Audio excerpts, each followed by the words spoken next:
प्रिय भक्तों, आज हम आपको रक्षाबंधन की एक ऐसी कथा सुनाने जा रहे हैं जिसे सुनने मात्र से आपके जीवन में सुख संपत्ति और धन की वर्षा होगी। तो चलिए कथा को प्रारंभ करते हैं। भगवान शिव माता पार्वती को बताते हैं सावन में रक्षाबंधन का क्या महत्व है। सनातन धर्म में कई त्योहार होते हैं और हर त्योहार की अपनी एक खास विशेषता होती है। जैसे कि रक्षाबंधन का त्योहार जो हर साल श्रावण मास की पूर्णिमा के दिन मनाया जाता है। यह त्योहार भाई बहन के प्यार और विश्वास का प्रतीक है। सनातन धर्म के शास्त्रों में रक्षाबंधन की शुरुआत कैसे हुई, इसके पीछे कई कथाएं प्रचलित हैं। इसलिए हे देवी, आज उनमें से एक प्रचलित कथा के अनुसार जब राजा बलि ने अश्वमेध यज्ञ करवाया था, तब भगवान विष्णु ने वामन अवतार लेकर राजा बलि से 3 पग धरती दान में मांगी थी। राजा बलि ने 3 पग धरती देने के लिए हाँ कह दिया था। ब्राह्मण रूप में भगवान विष्णु ने पहले पग में धरती और पाताल को नाप लिया था। दूसरे पग में भगवान विष्णु ने समस्त नक्षत्र मंडल और आकाश को नाप लिया था। तीसरा पग रखने से पहले भगवान विष्णु ने बलि से कहा, तुम जानते हो बलि, मैंने 3 पग भूमि मांगी थी, लेकिन तीसरा पग रखने के लिए कोई स्थान ही शेष नहीं रह गया। अब मैं अपना तीसरा पग कहाँ रखूं? राजा बलि ने उत्तर दिया, प्रभु, आपने 2 पग रखकर पूरी सृष्टि, मेरा राजपाट और मेरे द्वारा जीते हुए सारे क्षेत्र ले लिए हैं, परंतु जब भी मैंने दान करने का संकल्प लिया है उसे सदैव पूरा किया है। इसलिए अभी भी एक स्थान शेष है जो मेरा है, वह है मेरा शरीर। आप मेरे सिर पर अपना तीसरा पग रखिए ताकि संसार जान सके कि बलि अपना वचन निभाना जानता है।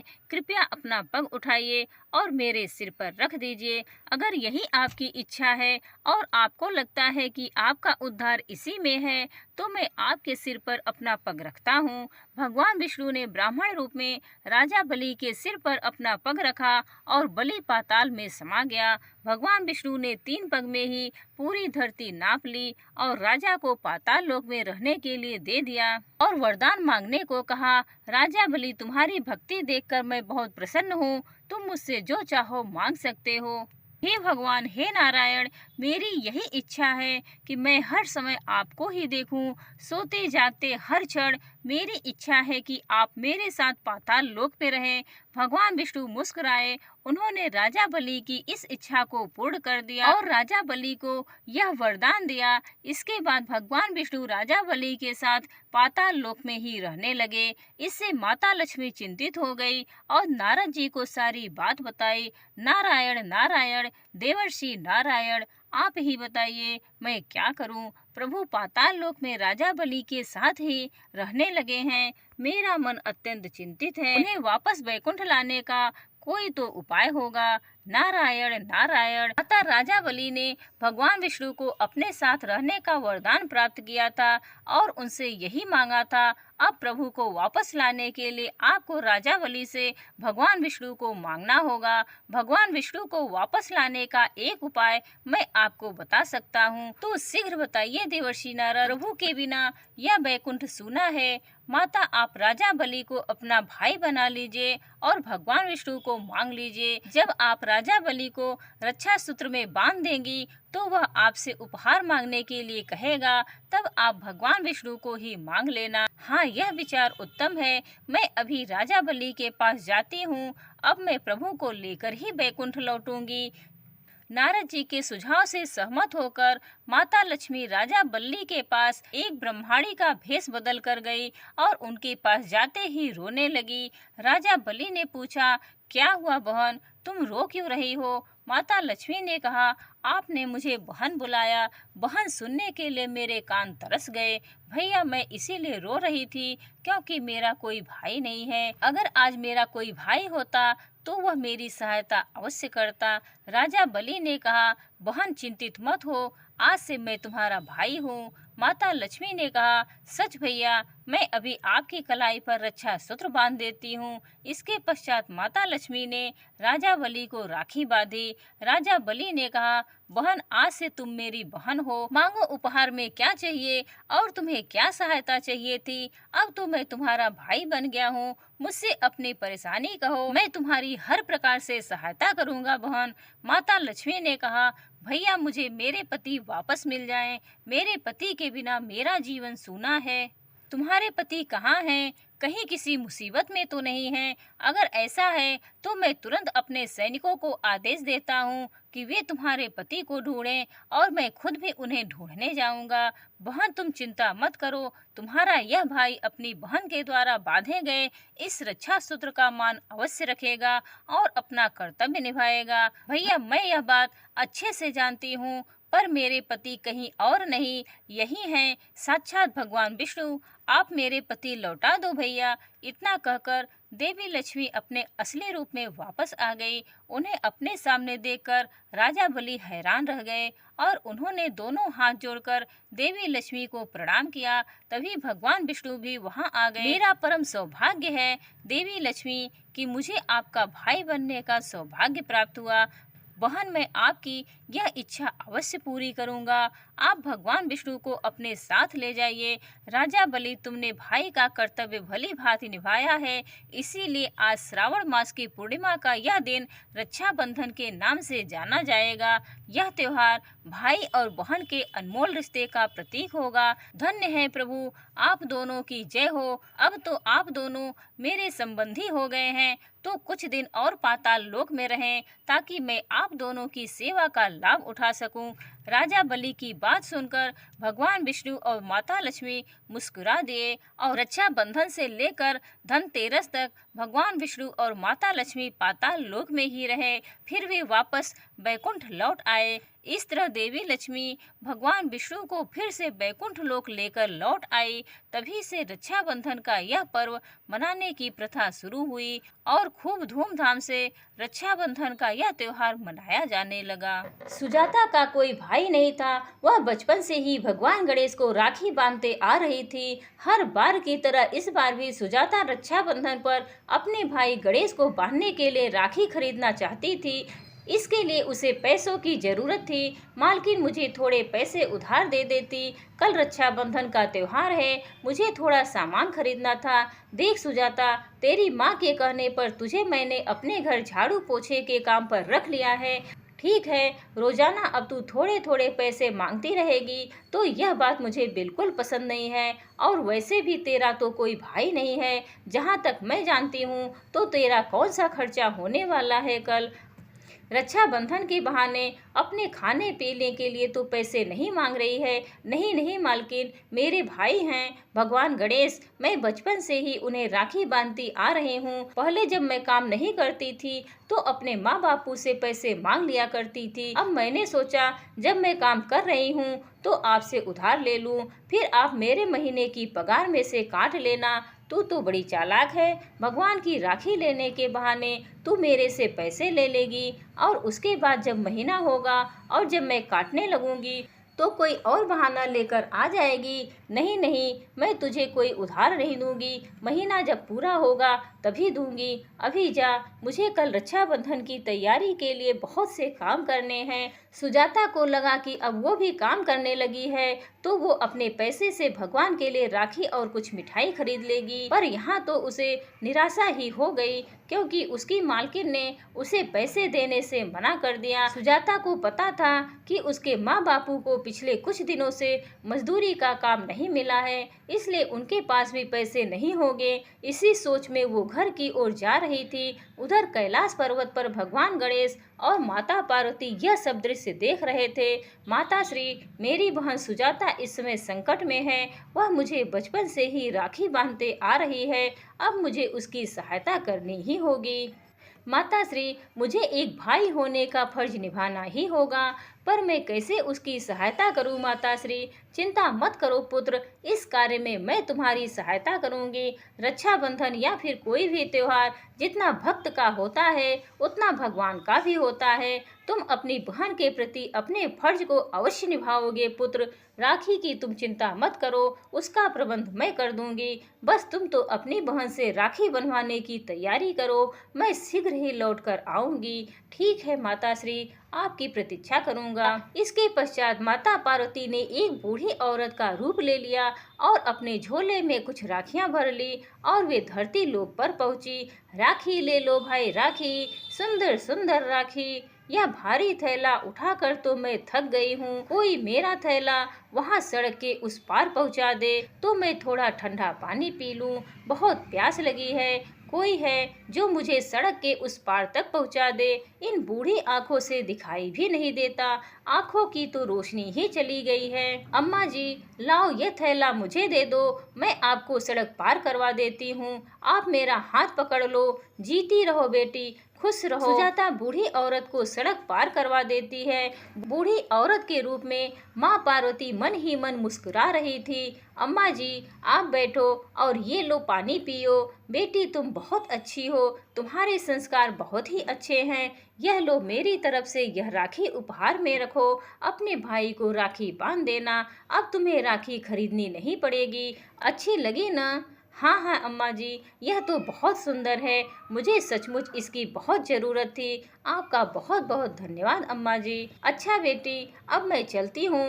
थोड़ी और राखियाँ बेच लूँगी। आराम से जाना अम्मा। राखियाँ देखकर सुजाता बहुत खुश होती है। उधर माँ पार्वती वापस कैलाश पर्वत पर पहुँच जाती है। अगले दिन सुजाता जल्दी उठ जाती है और नहा धोकर भगवान गणेश को वही राखी बांधने लगती है। तभी उसके द्वार पर एक बहुत ही सुंदर प्यारा सा छोटा सा बालक आवाज लगाता है, दीदी, आज रक्षाबंधन है, मेरी कोई बहन नहीं है, क्या तुम मुझे राखी बांधोगी? मेरे पास तो एक ही राखी है। गणेश जी, आप ही कहते हो ना, सभी मनुष्यों में आपका वास होता है और छोटे बच्चे तो आपका ही रूप होते हैं। मैं इस बच्चे को राखी बांध दूंगी तो मुझे लगेगा यह राखी आप तक पहुंच गई। अगर यह बच्चा बिना राखी बनवाए खाली कलाई लेकर चला गया तो उसे बहुत दुख होगा, साथ ही मुझे भी अच्छा नहीं लगेगा। गणेश जी, मुझे माफ कर देना। इसमें भी माँ पार्वती और भगवान गणेश की लीला छुपी हुई थी। माँ पार्वती ने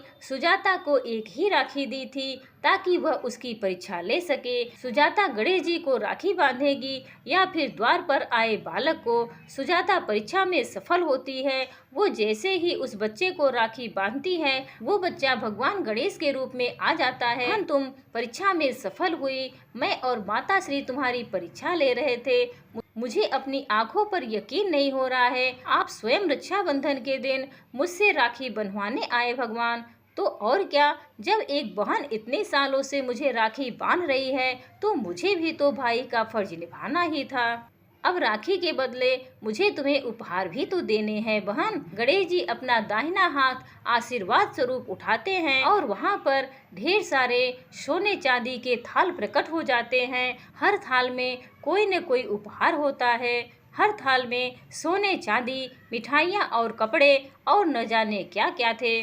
सुजाता के साथ साथ उसके माता पिता भी हाथ जोड़े हुए भगवान गणेश के सामने खड़े थे। सुजाता, यह सब उपहार तुम्हारे लिए ही हैं। जो कोई भी भक्त मुझे सच्चे हृदय से याद करता है उसके घर सुख समृद्धि का वास होता है। रक्षाबंधन के दिन जो भी बहनें सच्चे मन से मुझे राखी बांधती हैं, मैं अपने भाई होने का फर्ज जरूर निभाता हूँ। मेरे आशीर्वाद से मेरी बहनों के जीवन के सारे दुख दूर हो जाते हैं और उनके जीवन में खुशियों का वास होता है। सदा खुश रहो मेरी बहन। अब लाओ थाल के थोड़े लड्डू मुझे भी खिलाओ, मुझे बहुत जोरों की भूख लगी है। हाँ हाँ भैया गणेश, मैं अभी देती हूँ। सुजाता और उसके माता पिता की आंखों में खुशी के आंसू थे। भगवान गणेश और उनकी सवारी मूषक जब लड्डू खा रहे थे तो मन ही मन सुजाता बहुत खुश हो रही थी। आज स्वयं भगवान गणेश भाई रूप में रक्षाबंधन का त्योहार मनाने अपनी बहन के घर जो आए थे, इससे बड़ी खुशी की बात एक बहन के लिए और क्या हो सकती थी। बीरपुर नामक नगर में शुभम नाम का एक लड़का रहता था। उसकी 5 बहनें थीं। पांचों भाई बहन एक साथ रहते थे। वे पांचों भाई बहन अनाथ थे। जब वे सब छोटे छोटे थे तभी उनके माता पिता की किसी दुर्घटना में मृत्यु हो जाती है। जैसे तैसे वे अपना गुजारा करते थे। एक दिन शुभम को भूख लगी। उसने अपनी बड़ी बहन से कहा, बहन मुझे बहुत भूख लगी है। यह सुनकर बहन ने कहा, रुको भैया, मैं अभी रोटी बनाकर लाती हूँ। फिर उसने जो थोड़ा सा बचा हुआ आटा था उसकी रोटियां बना दी। सबके हिस्से में एक एक रोटी आई। प्रिय भक्तों, बड़ी बहन ने सोचा मैं अपने हिस्से की रोटी शुभम को दे देती हूँ, जिससे कि वह भूखा नहीं रहेगा। बड़ी बहन ने जैसे ही अपने हिस्से की रोटी शुभम की थाली में रखने लगती है, वह देखती है कि उसकी बाकी बहनें पहले ही अपनी थोड़ी थोड़ी रोटी शुभम की थाली में रख चुकी हैं।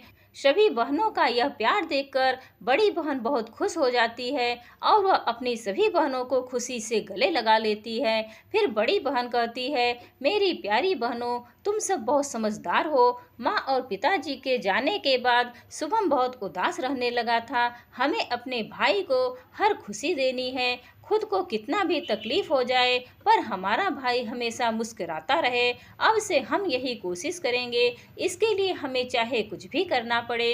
फिर बड़ी बहन ने कहा, मैंने गांव के जमींदार से बात कर ली है, वह हम सबको अपने खेतों पर काम दे देंगे। हम सब मिलकर खेतों में मजदूरी करेंगे और जो पैसे मिलेंगे उससे अपने भाई को शहर में पढ़ने के लिए भेज देंगे। प्रिय भक्तों, वे सभी बहनें शुभम को पढ़ने के लिए शहर भेज देती हैं। शुभम की जैसे ही पढ़ाई खत्म हो जाती है तो तुरंत ही उसकी अच्छी नौकरी लग जाती है। नौकरी मिलते ही वह धीरे धीरे अपनी बहनों से दूर होता चला गया। एक दिन उसने अपनी बहनों को बिना बताए ही प्रियंका नाम की लड़की से विवाह कर लिया। यह खबर जब उन बहनों को पता चला तो वह बहुत दुखी हुई, किंतु शुभम को छोटा भाई समझकर माफ कर दिया। कुछ दिनों बाद रक्षाबंधन का त्योहार आया। तभी छोटी बहन ने कहा, दीदी हमें शुभम की याद आ रही है। तो बड़ी बहन ने कहा, बहन याद तो हम सबको भी आ रही है, क्योंकि शुभम हमारा इकलौता भाई है, हम सभी बहनों का प्यारा है। लेकिन वह अब पहले जैसा नहीं रहा। जब से उसकी शादी हो गई है वह बदल गया है। तभी सभी बहन योजना बनाती हैं कि हम अपने भाई से मिलने शहर जाएंगे।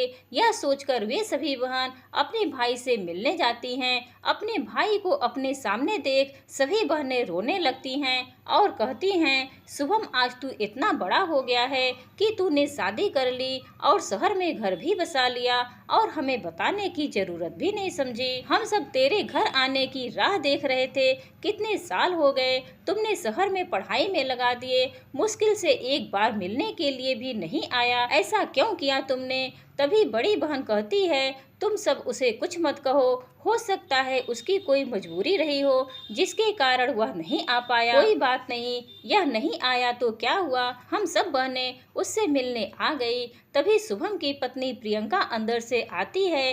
प्रियंका को देखते ही सभी बहनें खुश हो जाती हैं। फिर छोटी बहन कहती है, प्रियंका भाभी, हम सब आपके लिए कुछ उपहार लाए थे, हमने सोचा पहली बार आपसे मिल रहे हैं तो आपके लिए कुछ उपहार ले चलें। आप देखकर तो बताओ कैसे हैं। उपहार का मजाक उड़ाते हुए प्रियंका कहती है, मैं इस तरह के कपड़े नहीं पहनती हूँ, यह सब तुम जैसे गांव की गवार ही पहनती हैं, हम शहर के लोग नहीं पहनते। और मैं अच्छे से जानती हूँ तुम सब जानबूझकर यहाँ आई हो। तुम्हें पता है कि तुम यह एक राखी बांधकर अपने भाई से अच्छे खासे पैसे और महंगा सामान वसूल करके ले जाओगी। मैं सब कुछ जानती हूँ, तुम जैसी बहनें बहुत चालाक होती हैं। तुम सबको पता है कि शुभम एक अच्छी नौकरी कर रहा है और लाखों रुपए कमा रहा है। तुम उसे राखी बांधकर बदले में बहुत सारा पैसा मांगना चाहती हो। इतना कहकर प्रियंका गुस्से से अंदर कमरे में चली गई। वहीं खड़ा शुभम यह सब बातें सुन रहा था, लेकिन प्रिय भक्तों, शुभम ने अपनी पत्नी को एक भी शब्द नहीं कहा। तुम यह सब क्या कह रही हो, यह सब मेरी बहनें हैं। प्रिय भक्तों, यह सब बातें सुनकर सभी बहन बहुत दुखी हो जाती हैं और उदास मन से बिना राखी बांधे ही घर लौट आती हैं। प्रिय भक्तों, कुछ दिन बाद शुभम की सड़क हादसे में दुर्घटना हो जाती है। उन्हें खून की जरूरत होती है। सारे शहर में कहीं भी उन्हें खून नहीं मिलता। शुभम की पत्नी प्रियंका बहुत परेशान हो जाती है। फिर एक दिन शुभम के कहने पर वह गांव के जमींदार के पास फोन करती है और शुभम के दुर्घटना की खबर देते हुए कहती है, शुभम की बहनों से बता देना कि सड़क हादसे में शुभम की दुर्घटना हो गई है। प्रिय भक्तों, जब यह खबर सभी बहनों ने सुनी तो वे घबरा कर आ गई, मानो उनके ऊपर दुखों का पहाड़ टूट पड़ा हो। वे सभी बहन तुरंत शहर जाती हैं और शुभम की यह हालत देखकर सारी बहनें फूट फूट कर रोने लगती हैं। तभी शुभम की पत्नी प्रियंका कहती है, दीदी इनकी हालत मुझसे देखी नहीं जा रही, आप इन्हें बचा लो। तभी सभी बहनें कहती हैं, हमारे भाई को कुछ नहीं होगा, हम अपने भाई को कुछ नहीं होने देंगे। सारी बहनें मिलकर शुभम को अपना खून देती हैं और कुछ दिनों बाद शुभम पूरी तरह से ठीक हो जाता है। प्रिय भक्तों, इस प्रकार से भाई बहन के रिश्ते की जीत होती है। शुभम अपनी बहनों से माफी मांगता है, दीदी मुझे माफ कर दो, मैंने तुम्हारे साथ क्या नहीं किया, अपनी बहनों को अकेला छोड़ दिया, मुझे भी माफ कर दो, मैं भी पैसों के अहंकार में अंधी हो गई थी। इतना कहकर वे दोनों जोर जोर से रोने लगे। तभी सभी बहनों ने कहा, भाई हमारे होते हुए तुम्हें कैसे कुछ हो सकता है। फिर सभी बहनों ने अपने भाई की कलाई पर राखी बांधी और इस रक्षा सूत्र को बांधकर उसकी नजर उतारी और शुभम ने जीवन भर रक्षा करने का वचन दिया। उम्मीद है आप सभी को ये वीडियो अच्छी लगी होगी। श्री शिवाय नमस्तुभ्यम।